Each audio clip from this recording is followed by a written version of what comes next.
welcome. Good morning. Good morning. My name's Pastor Jake, in case we haven't met yet. And we're doing something really interesting right now. Instead of doing a sermon series, what we've been going through is a class on evangelism.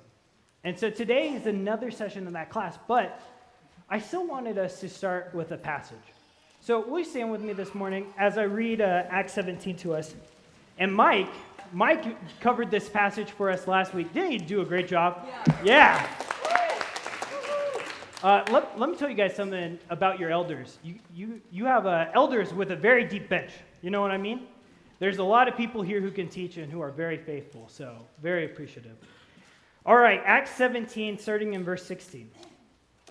While Paul was waiting for them in Athens, he was deeply troubled by all the idols he saw everywhere in the city.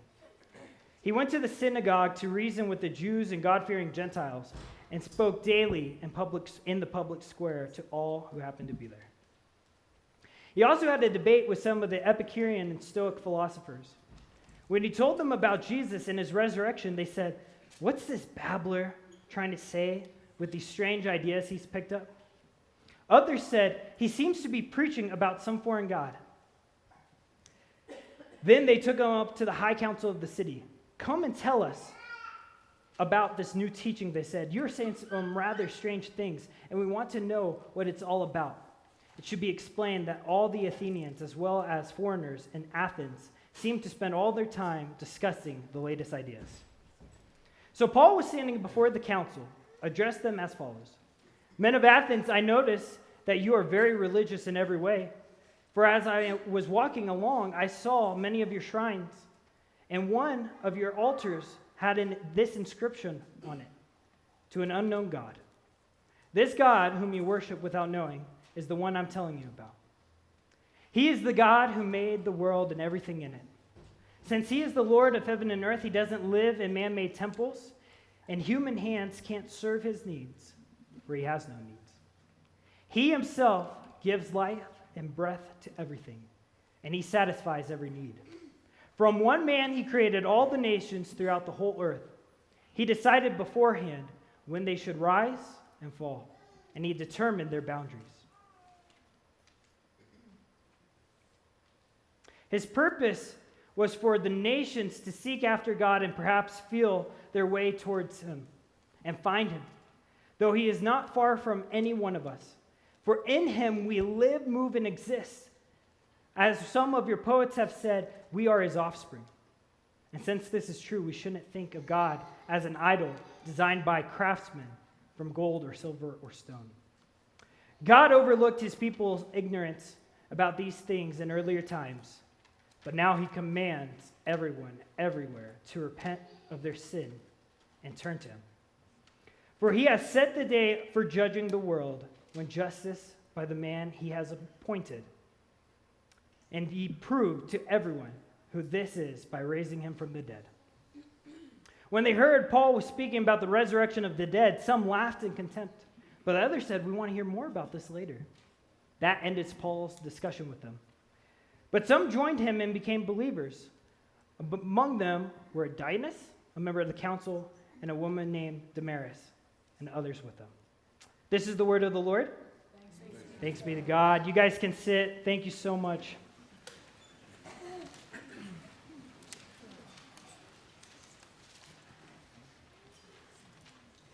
Well, I wanted to start this morning by asking, who here would consider themselves a good conversationalist?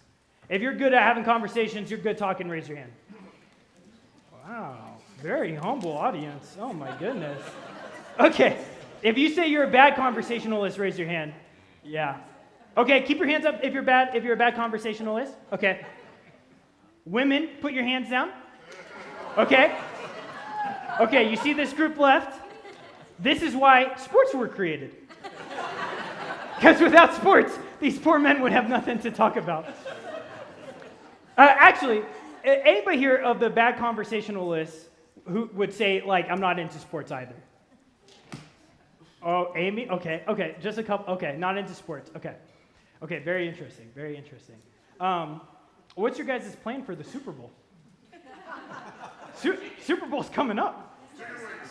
chicken wings. Just eat the food, right? I'm for all of you who would consider yourselves bad conversationalists, I'm going to teach you a couple tricks this morning. And one are some general theory tricks to make anybody think that you're a good conversationalist, and then one specifically about sports. So big picture, here's the trick to being a good conversationalist, okay? You have to listen more than you talk. Because if you get the other person just going and you barely say anything, they'll be like, oh my gosh, that's the most intelligent conversation I've ever had, right? You know it's true because they're basically talking to themselves, okay? 2, when you are having a conversation with somebody, you need to ask questions to keep them talking. Don't listen to respond, listen to get them to keep going, okay? Now, for some of you who are dreading the Super Bowl that's coming up, here's some tricks that will work whether you're in the back of an Uber or you're sitting next to a stranger on an airplane or you have to talk to your husband about sports. This will work, okay? Here's how you start, okay? If they engage you on a conversation about sports, this is what you do. You start by saying, I'm not sure about fill in the blank team, okay? I'm not sure about these Broncos, right? Said it. I'm not sure about these 49ers, right? You just set it up. I'm not sure about it. I'm not sure what's going on, okay? And then you let the other person go. What do you think? You let the other person go. And then after they come back, you say something like, they just got to get the small things right. Right? Don't you think? I just want to see them get the small things right, don't you think? And you let them just keep going, okay? And here's how you end the conversation. You ready? You end the conversation by saying something like, the best team's going to win. Best team's going to win. And if you ever get stuck, what you say is, it's hard to say. What do you think? Don't ask me how I know, but this works, okay? Every time. People will think not only are you amazing conversationalists, but that you also are so informed about sports. Use it on Super Bowl Sunday, I'm telling you. Now, in the same way, we want you to be in a place where your testimony and your story is your conversational aid when you're evangelizing. That's kind of what this class is about, right? I'm joking about having some benefit of having something that helps spur conversation, but when we're talking about evangelism, your story is what can spur conversation. The very first lesson we learned in this class was you have all you need to begin sharing Jesus with other people right now. David covered that for us week 1. And last week, Mike covered this. You don't have to prove the claims of Christianity, just present them clearly. And this morning, what we're talking about is that gospel conversations are better for everyone. Gospel conversations are better for everyone. And the book says, this book that we're using, says evangelism is better when it's a conversation. Here's a quote from the book. Relationships are built on conversations, not pronouncements. So it's important that we share the gospel story through conversations and growing relationships. And another quote, gospel presentations, such as the Romans Road and gospel tracts, share information about salvation in the gospel. But evangelism is not selling a product. Evangelism is telling a story. And that happens to be best in relational conversation. Now, I'm actually really curious, who here would say that something like a gospel tract or a Romans Road was a key part of your conversion story? Anybody? One. Really interesting. Okay. Who here would say that there was a relationship, somebody super close to you, that was a key part of your conversion story? Yeah.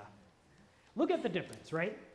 And this is why this is so important, is it's relationships and conversations that help in this process. Another quote from the book people are much more likely to gain a real understanding of the gospel, the kind that draws them into a lifetime of genuine faith through an ongoing relationship and dialogue with a Christian rather than just through hearing a 15-minute presentation. So again, from the book, the question at the end of a canned evangelistic presentation is, want to buy or not? The question at the end of an evangelistic retelling of the gospel, on the other hand, is, want to know more? Gospel conversations become the means to the gospel conversations, not monologues, dialogues. Amen. And then one more quick quote. Instead of spending time memorizing a set of scriptures, preparing for an answer to every challenge, and getting your presentation perfect, we need to spend time preparing our hearts for evangelism. To be sure, our motives are pure, and we can truly care about the other people we're sharing God's story with. And this is where I actually want to spend most of our time. So we just read the story of Paul in Athens again, right? And I want to point out verse 16. And I have a different translation up there from the one we used because I think this one's a little bit clearer. And it says, now, while Paul was in Athens, waiting for them in Athens, his spirit was provoked from within him that the city was full of idols, as he saw that the city was full of idols. And I wanted to point out something to you all this morning. This word provoked that you see has a very deep meaning, very, very deep meaning. When we translate the Old Testament into Greek, we see this word used in a very specific circumstance. And I want to see if you guys can catch it. This is Numbers 14:11. The Lord said to Moses, how long will these people treat me with contempt? Contempt's the word. Will they never believe me, even after all the miraculous signs I have done among them? Okay, keep that one in your head. Deuteronomy 9:7. Remember and never forget how angry's the word here, you made the Lord your God out in the wilderness. From the day you left Egypt until now, you have been constantly rebelling against him. I'm wondering if you're starting to catch it, because in the Old Testament, when this word is used, it's used to describe God's anger towards humanity's idolatry. Very specific context. And maybe you're here and you're wondering, okay, why does humanity's idolatry even bother God? What's the point? Why does it bother him? Come on. And look at this, Exodus 34:14. It says, you must worship no other gods, for the Lord, whose very name is jealous, is a God who's jealous about his relationship with you. And one more, Deuteronomy 4:24. The Lord your God is a devouring fire. He is a jealous God. See, humanity's idolatry bothers God at one level because God is a jealous God. And this is nothing like what you might be thinking of as our petty jealousy. Because let me tell you something, what you're probably thinking about right now is actually envy, not jealousy. And we confuse these all the time. Envy is the feeling of wanting what someone else has. That's envy. One of my favorite quotes about envy is from a guy, his name's Charlie Munger, and he says, the world is not driven by greed, it's driven by envy. Ooh, isn't that interesting? And this is often what we confuse as jealousy, but it's not. Jealousy is being protective of one's standing, one's status, one's situation to someone else, right? So let me explain this idea even further. Who here is a Spotify person? Raise your hand. Spotify people. Okay, nice. Apple Music people, raise your hand. Okay, a couple of you. KYGO people? Yeah, a couple of you. Okay, Apple Music people, let me see you again. Okay. Have you guys discovered the spatial audio thing? Wild, right? Let me explain this to all of you who don't know. Apple Music has this new technology called spatial audio, and they've remixed a bunch of songs in this crazy tech. And I don't know how else to describe it, but it sounds like you're in a concert. Like, that's how good it sounds. Like, one album they just remixed was the concert for George Harrison after he died, right? And you got Prince playing, you got Eric Clapton playing. Like, go check it out. It's awesome. So a couple of Fridays ago, I discovered this tech, and I'm a Spotify person, but I heard this, and I was like, whoa. It sounds so good. For real, you got to go check it out. And so I'm just listening to every single song that they've remastered in this way. And it's a very limited set, very, very limited set. So I'm just like plowing through them. But it just so happens that they have conquered every single Taylor Swift song. So like if you take the entire catalog of the songs that have been remastered, it's like 90% Taylor Swift songs, okay? I don't care. I like Taylor Swift just as much as anybody else. Okay, so Linz and I were going up to the mountains that day. And I'm feeling great because now we have all this new music that sounds so much better. I'm just going to put it on the background, and we're just going to ride, and it's going to be great. But you know that's not what happened. Because as soon as I picked Lindsay up, she just started talking to me about her day and talking, and we're just talking. And I'm trying to sing, hey, do you notice the song? Do you notice how it sounds different? Oh, yeah. Well, let me tell you about this. And we just kept going.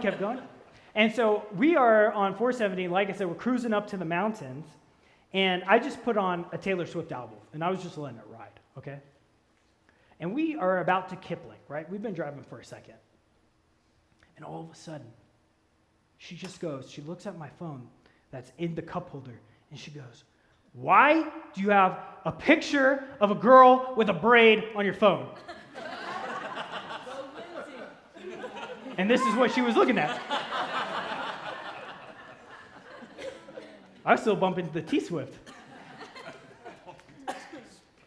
See, in that moment, what Lindsay felt for me was a godly jealousy. And as Lindsay's husband, I'm protective of my position, and I don't want to see someone else in that role. That's jealousy. And this is how God's jealousy works, right? This is not petty envy. Rather, this is a jealousy coming from God's love, a God who's so relational. He doesn't want us consumed by things that are not him. And it's idols that take the place of God in our lives. And these idols will never satisfy our hearts. See, not only is God worthy of all our devotion, but being loving and gracious, he knows that he's the only thing that will ever satisfy our souls. And he doesn't want to see his creation bouncing around wearily from idol to idol to idol to idol to idol. Now, back to Paul in Acts. Paul, it uses the same word, right? The same word to describe God's jealousy when he gets angry about this. And this is the feeling that Paul has as he goes to Athens. He's so filled for compassion for the Athenians that he's provoked as he sees their worship for idols. And he's heavy-hearted, knowing that the Athenians do not know their loving and jealous God. And so what I really hope this shows you is how deeply Paul cared for these people. This deep sense of care that Paul has. And so I want to ask you two things. Do you care for the lost like this? Yes. Are you provoked in the same way? And then my second question is, if the answer is yes, do you care enough to do something? And if the answer is yes to that, then back to the book. Here's 4 practices to help your heart for evangelism. And the first one is relax. And as I saw this, I was like, I want this to be really carefully understood. Because I was a little concerned by how this might come out. Because I don't want anybody to have the idea of sloth, right? But rather, confidence. That's what we mean by relax. Confidence. And here's why. Look at this. 1 Corinthians 3:6. This is Paul talking. He said, I planted the seed in your hearts, and Apollos watered it, but it was God who made it grow. It's not important who does the planting or who does the watering. What's important is that God makes the seed grow. And so the reason why you can relax is you can take comfort and confidence in remembering that it's God who makes Christians grow. Our job is to plant the seed and be faithful to that. But God makes Christians grow. In youth group, what we were doing is we're going through the Gospel of Matthew. And we've been doing it for almost a year now. And line by line, verse by verse. And the reason why I wanted to do that is I only have these kids for like this much time, right? This much time. And so I wanted every kid that we have to have a real good understanding about the gospel and the ministry and work of Jesus.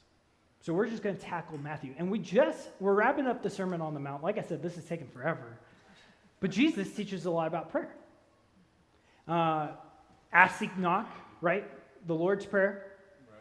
And so the question came up, and we talked about it. And it's maybe a question that you've asked, if God's going to do what God's going to do, then why do I need to pray? If he's going to do what he's going to do and he's powerful enough, why do I need to pray? And the reason I bring this up is people can sometimes have the same question when it comes to evangelism. All right, Jake, you're telling me that it's God who makes Christians grow, then why do I need to even try to plant seeds and spread the word? If you're thinking about that, or if you've ever wondered that, I want you to think about this. Just this alone. This enough is a reason. Because God told us to. God told us to. Look at this. The Great Commandment. The Great Commission. Therefore, go and make disciples of all nations, baptizing them in the name of the Father, the Son, and the Holy Spirit. And teach these new disciples to obey all the commands I have given you. And be sure of this, I'm with you always, even to the end of the age. And this is the picture of God I want you to have. For whatever reason, our God is so relational, so loving, he wants our involvement. He's allowing us to partake in the building of his kingdom. Could he do it on his own? But he's asking us for our involvement because he wants us. He wants us to have skin in the game. He wants our involvement for whatever reason because he's so relational. So relational. So I want you to have this idea. It's a privilege. It's a privilege to do ministry. It's a privilege to share this message with your friends. It's a privilege to love and care for God's people. Next, people can tell if you care about them. You know, Theodore Roosevelt said, people do not care how much you know till they know how much you care. So do you actually care for these people? Is your heart actually provoked? Paul again in Romans, don't just pretend to love others, really love them. Hate what is wrong and hold tightly to what is good. We should be motivated to evangelize for the basic reason of our Christian duty, because God told us to. But hopefully over time, the chief emotion you feel is love and care. And I certainly understand that not everyone here is driven to evangelize out of love and compassion yet. So I want to do this exercise with you. Going back to Acts, in Athens on Mars Hill, Paul is addressing the Stoics and the Epicureans, and Mike did a great job of explaining this, but just to kind of remember what these two schools of thought were thinking. The Epicurean said, enjoy life. Live it up, because we're all going to die. The chief purpose of life is pleasure. And the Stoics said, endure life. Be strong, be virtuous. Life is meant to be endured. And maybe you think back, 2,000 years ago, what did they know? They don't know anything. These philosophies still exist today. You know people who think the chief purpose of life is pleasure. And you know people who still think the chief purpose of life is endurance, getting to the end. But there's something I think is even more troubling today. And maybe you know this, maybe you don't. today we have seen an incredible rise in what's called the nuns, and that's not like Catholic nuns. That's Nones, nuns. And let me tell you what that means. It's a group of people who have no philosophy about life. They have no religious values. No, they're not even atheists, because an atheist will stake his claim and say, no, there's nothing. I believe nothing. No, the nuns say, I don't care. I'm nothing.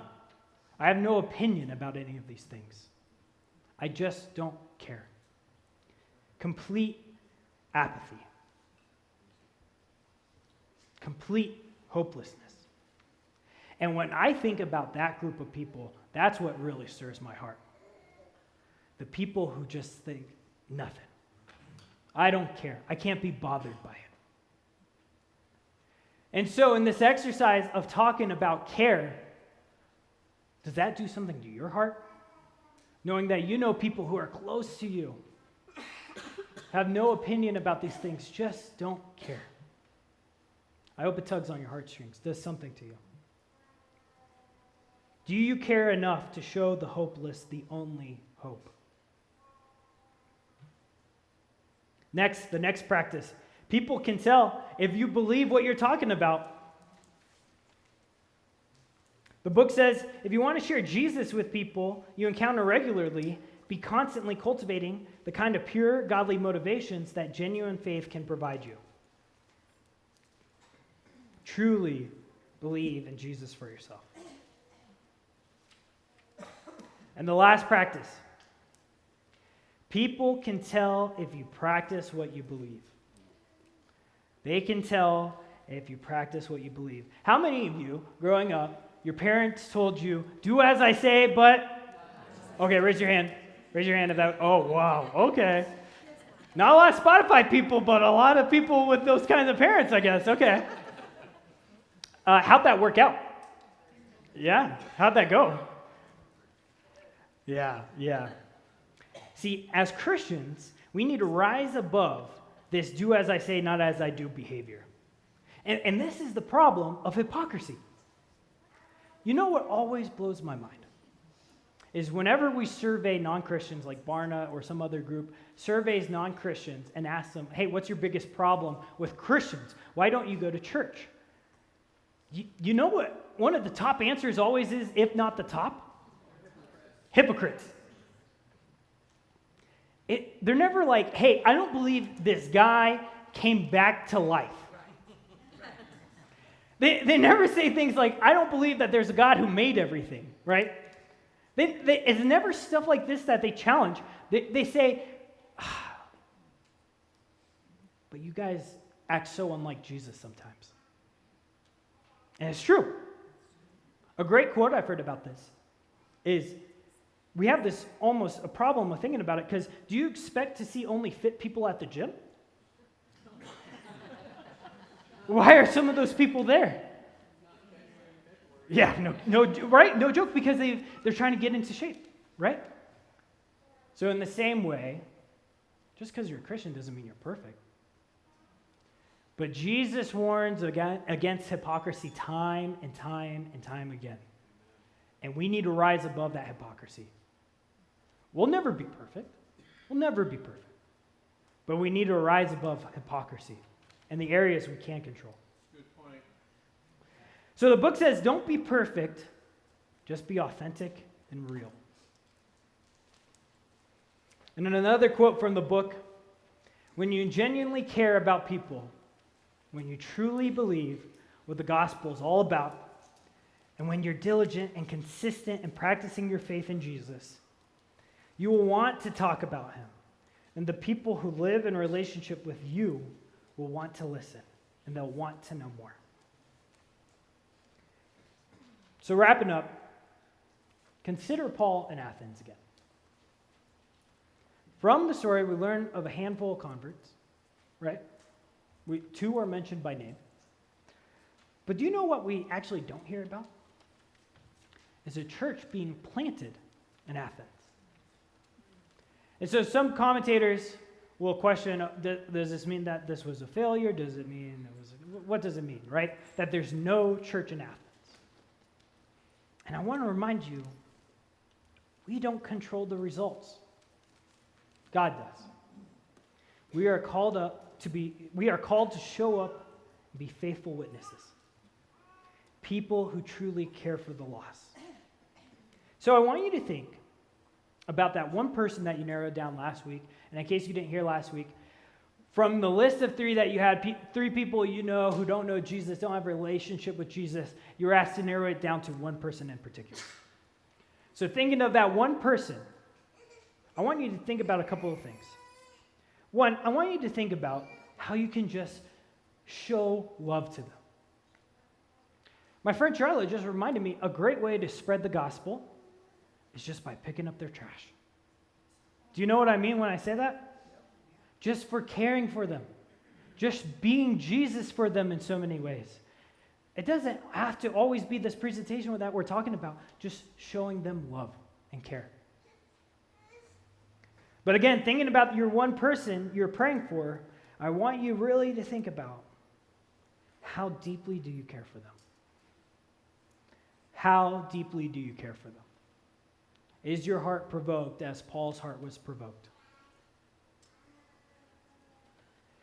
And second, is your heart provoked, disturbed, and troubled enough by their lack of a relationship with the Lord for you to begin to have a conversation with them?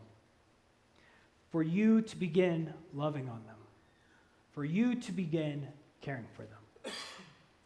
Are you willing to do something? Will you stand and pray with me?